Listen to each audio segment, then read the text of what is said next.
So today for maths we are going to be learning about profit and loss and how to calculate if we have made a profit or a loss. So there are four key terms that we're going to be learning about today, and they are cost price, sale price, profit and loss. So let's talk about what they mean. So I have got here an elastic band, okay? So I've worked out that each elastic band, when it's bought in a big bag, when we divide it up to the amount of bands in the bag, to buy that at cost, which is the sort of base price for it, this costs a penny, okay? So it's a penny per elastic band. So that's how much it's cost me to buy this elastic band. So that's my cost price. It cost me a penny. So that's like the price that you get if you buy it straight from the supplier, and it's a penny.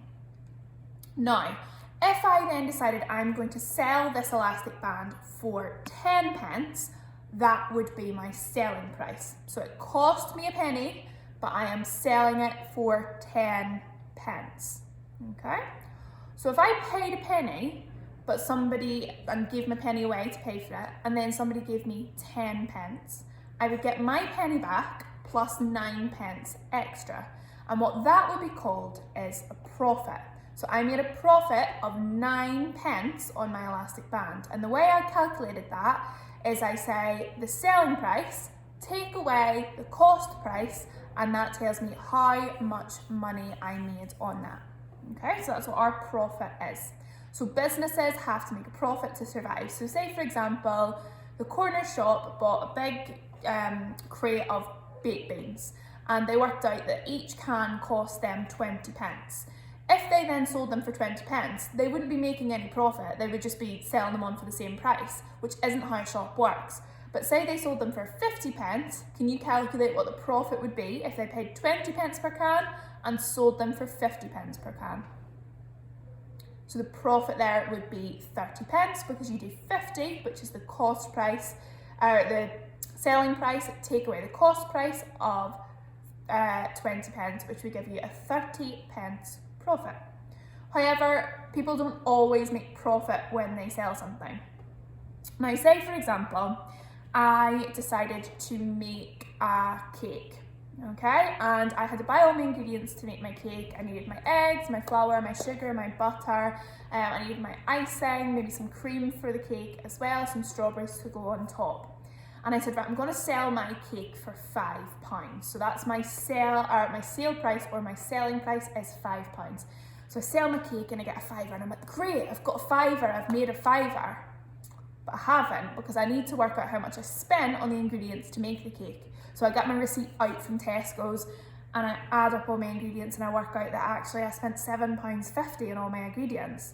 So if my cost price to make my cake was £7.50, and my sale price was £5, have I made a profit? No, I haven't, because I spent more on the cost price than I did get from the sale. So you can see there's a £2.50 difference. So in that case, I didn't make £2.50 profit, I made a £2.50 loss. And I calculated that by finding the difference between the cost price and the sale price. But this time, because the cost price was more, I know that it wasn't a profit, it was a loss instead. So it's important to learn about profit and loss, because it's a massive part of business. Hopefully in term 4 we will get to do an enterprise project, and it will be all about making the profit, just like we did with our little mini one at Christmas. And we've still got our money sitting there for our treat that we'll vote on when we come back. But we want to make as much profit as we can. So today your focus for maths is going to be finding out your profit and loss for different calculations. So there were 4 terms I talked about. Let's go over them one more time. We had cost price. So this is the price that it costs the person who's selling something to buy it or make it. So for example, if I bought this cup from eBay for £2, that would be my cost price. If I then sold it for £5, that would be my sale price. So I bought it for £2, that was my cost price, and then I sold it for £5, and that was my sale price or my selling price. Now you can tell I made a profit because I sold it for more than I paid for it. So 5 take away 2 would be £3. So I made a £3 profit, and I did not make a loss on this particular item. So that's what you're going to be learning about today. So there's going to be subtraction happening. So I want to see lots of great subtraction sums. Some of them might be easy enough to do mentally, But anything that you're a bit like, take a wee bit longer, use your chimney sums, please. There's a reason we were practicing them over the past few weeks for our money sums. Please use your chimney sums to show you're working out.